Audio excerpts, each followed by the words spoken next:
Which one of history's good guys was actually a horrible person? Alexander Graham Bell. This man did not invent the telephone.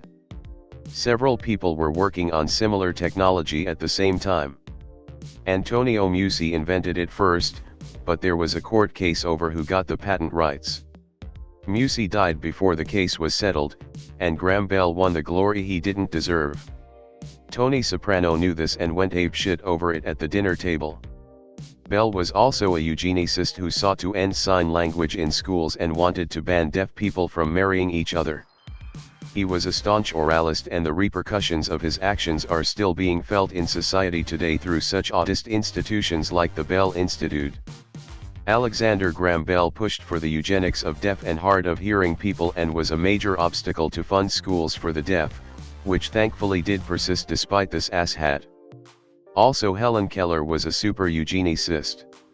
Not joking either.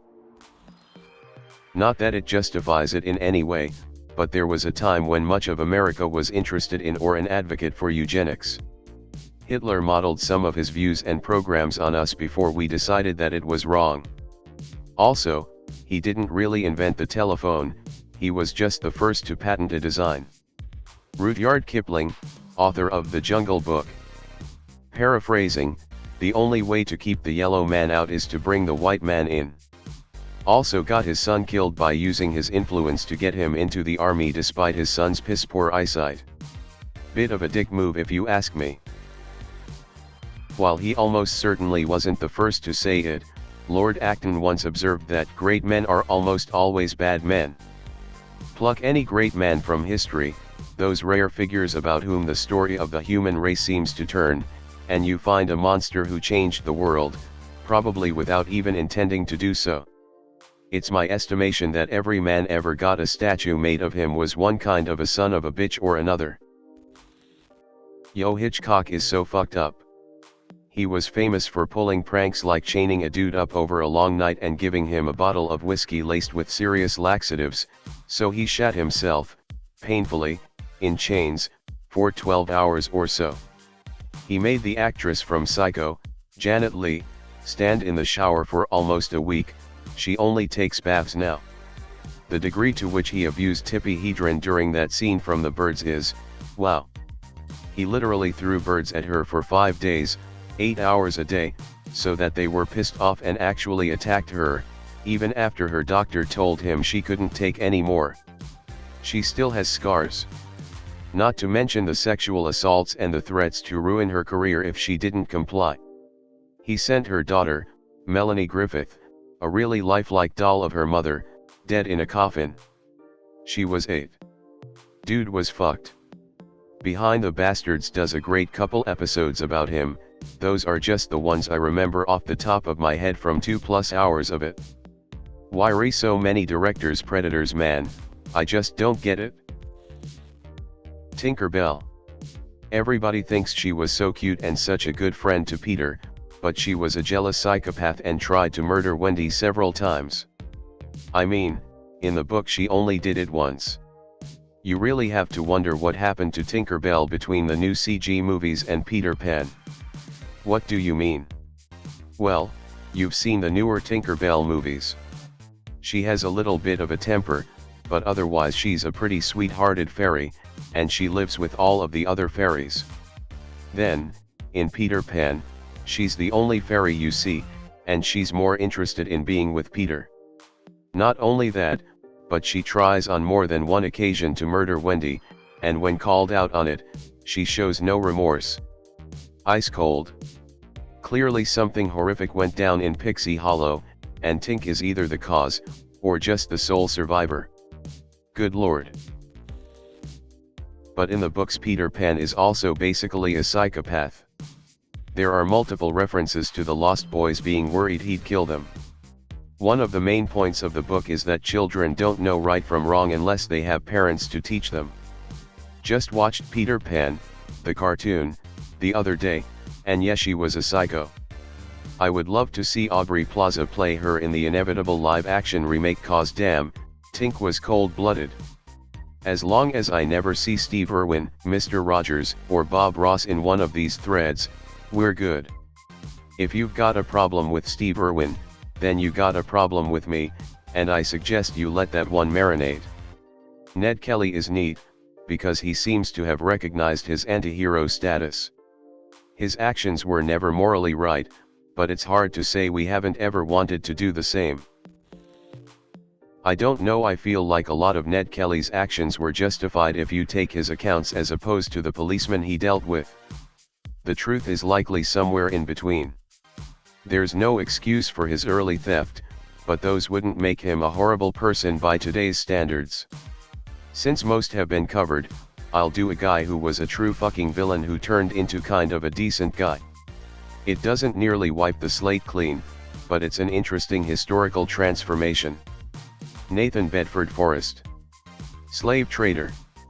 Confederate general. Likely war criminal. First Grand Wizard of the Klan. In later years, Forrest expressed regret at his life's work. He began publicly advocating for former slaves to receive better treatment, including their ability to enter into higher education. He attempted to act upon his shame by petitioning President Grant to allow him to put down the KKK by force. Edit, my caveat wasn't strong enough, and that might be my own clumsy wording. Forrest was undoubtedly a monster in some ways, and his legacy as one shouldn't be altered, despite his regrets. At least he made the attempt to redeem himself. If we cannot change as a person after our mistakes, however diabolical, then what is the point?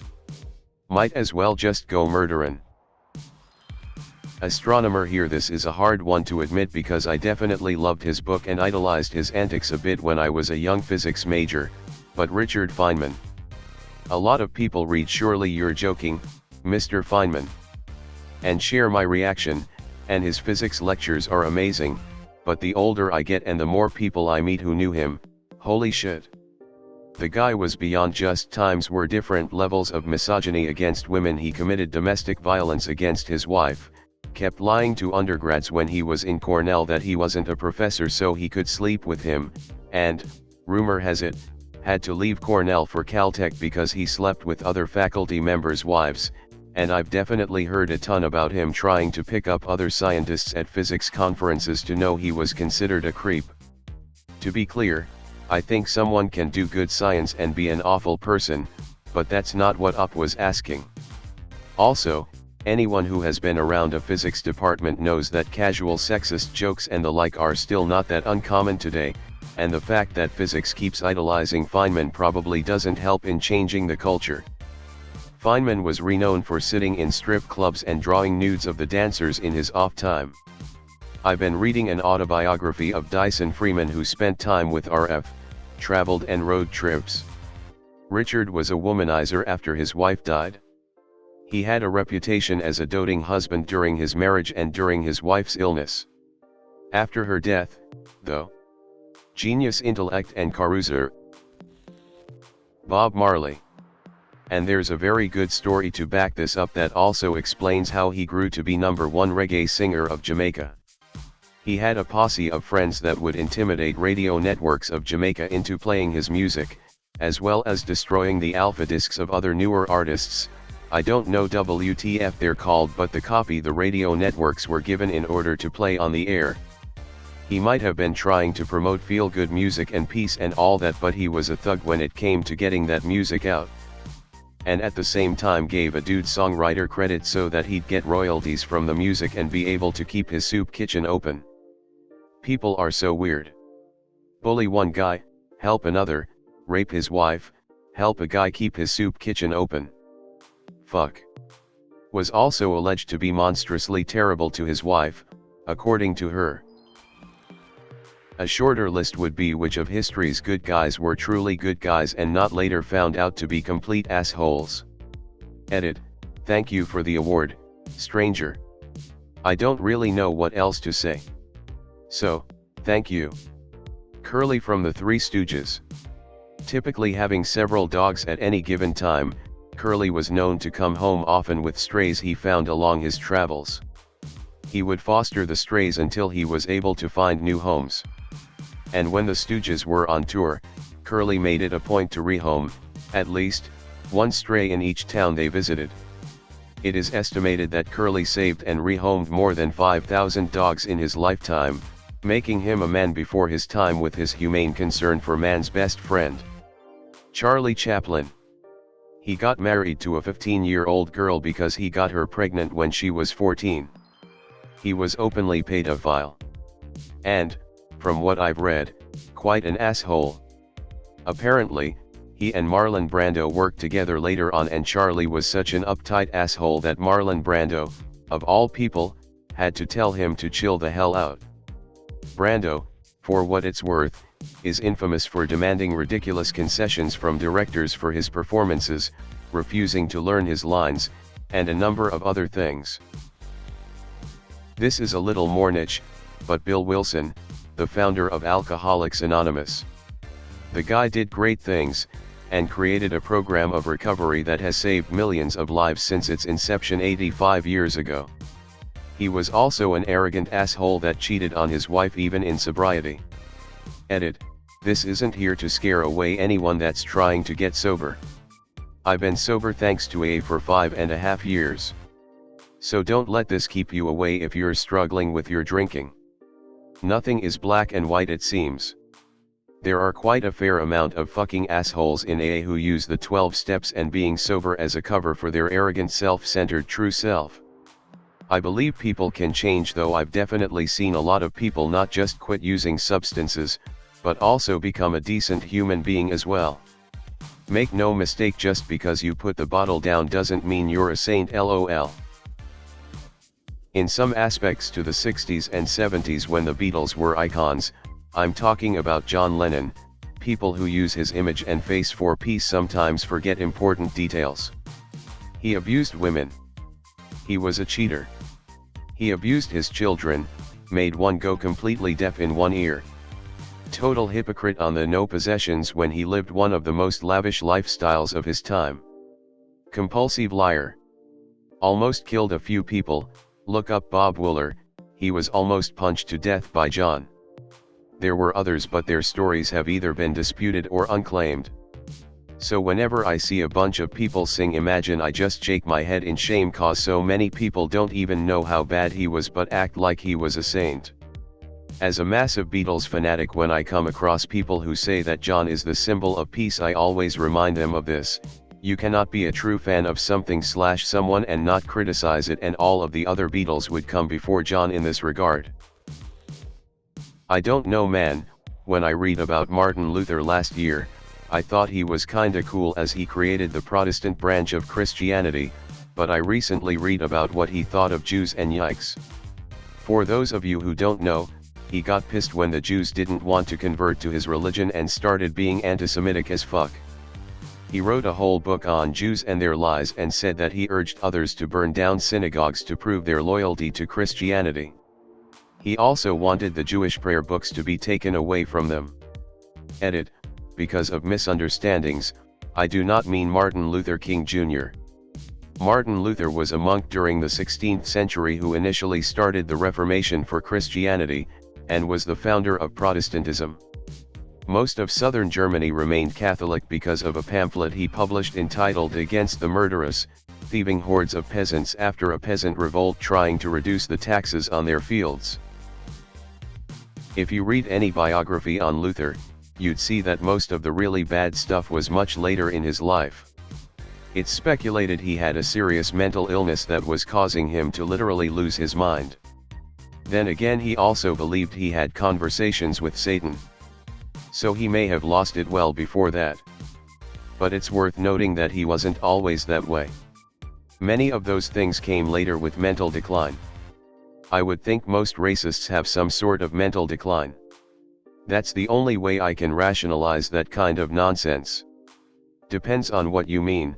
Judging by today's standards, I'd say most historical good guys were horrible people. Judging by the standards of their era, things become more complicated. Yeah, even abolitionists back in the day may have been against slavery, but that didn't mean they thought blacks should be treated equally. There's a saying, we all breathe the air of our time. Agreed. So many people seem to miss the point of placing people within the context of their time, place, and culture. Take Edward Colston for example, the British slave trader that had his monument torn down in Bristol. That monument was not raised to honor him for the achievement of selling slaves but for using his money to pave streets, build parks, schools, and hospitals. 200 years later some of philanthropy still stands. But under today's standards, what he did does not fly and he has to be tossed no matter the good he did. The most unsettling thing is that he must have had competition in his slave trading enterprises, yet none of them gave a penny to add a little dignity to the city, and while today Colston is actively hated his competition is simply passively forgotten, like they never existed. So that seems to be everyone's fate now, no matter what good deeds you did in life, tomorrow the standards might shift and you're the devil himself. Malala, RBG, Saramago Sock, and many others will be hated years from now for the sins of eating industrially farmed meat, driving a vehicle that contributes to global warming or not using the proper pronouns. Napoleon. I'm French and I don't get why people like him so freaking much here. He re-established slavery and tried to conquer a huge part of Europe, leaving literal bloodbaths behind him. Gosh, even the painting of his coronation reeks of narcissism. He's putting the crown on his own head for f***ck sake. Putting a crown on your own head really makes the most sense for a conqueror.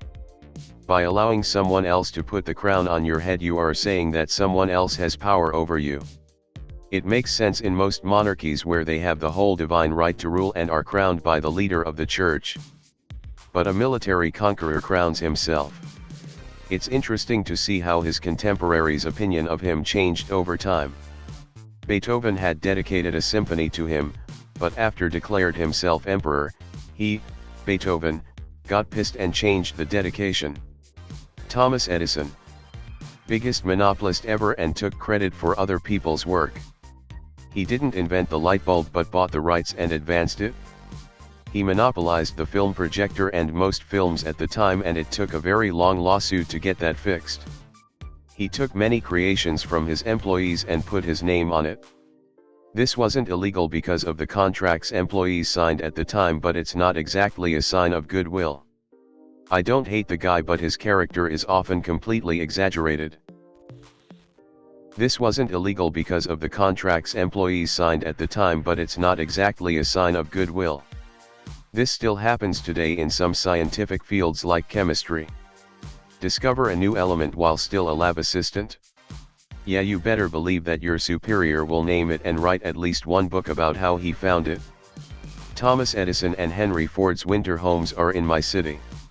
As soon as students are in 3rd grade, all the schools would bring us to their homes, and really try to make you believe both of them were good people. Dwight Eisenhower. One of America's more popular presidents. His domestic policy was okay, but his foreign policy was a disaster whose repercussions continue to resonate today. He organized CIA plots to overthrow democratic governments in Guatemala and Iran, insisting he was protecting these regions from communist incursion when in fact the autocratic regimes installed primarily protected the commercial interests of the United Fruit Company and British Petroleum. He refused to accept the legitimacy of UN-brokered elections in Vietnam, nullifying the democratic process and installing a brutal dictator instead, resulting eventually in the U.S. Vietnam War. When the revolution organized by Guevara and Castro overthrew the corrupt Batista regime, Eisenhower gave in to pressure from commercial interests and refused to aid the new government, forcing them to turn to the Soviet Union for help. He then organized the disastrous Bay of Pigs invasion, which was not launched until after Kennedy was elected, but the planning and organization was pure Eisenhower. The Cuban Missile Crisis resulted directly from Eisenhower's policies. He can also be blamed for nurturing the career of his vice president Richard Nixon, who would become one of the most loathed politicians in U.S. history. Very true. People now give him praise for his military-industrial complex speech, but everything he did actively aided in it developing in the first place. I wouldn't go so far as to say he was a horrible person. As far as the Iran coup goes, that was mostly a British operation he signed on for after Mossadegh turned to the Communist Party Today party when his governing coalition collapsed. His trusting of Churchill also played a part in his final approval, but that stems more from him trusting people he previously worked with than him being a mastermind of the plot. He also didn't push the Bay of Pigs. He refused to approve it, so when Kennedy came into office, Alan Dulles saw the opportunity to push it as a holdover from the previous administration. It should also be noted Nixon in the 50s was a much different person than Nixon in the 70s. If anything, his 1962 loss for governor is where his personality really began to shift and he became more of the caricature we see today. I really believe a Nixon victory in 1960 would have brought a much different president than the one we got in 1968. Overall, Eisenhower didn't have any huge policy victories that made him a great president. It was more a steady she-goes administration with a strong economy that made him a popular president. Thanks for watching. Don't forget to like, subscribe and comment Reddit Story Time for more Reddit stories.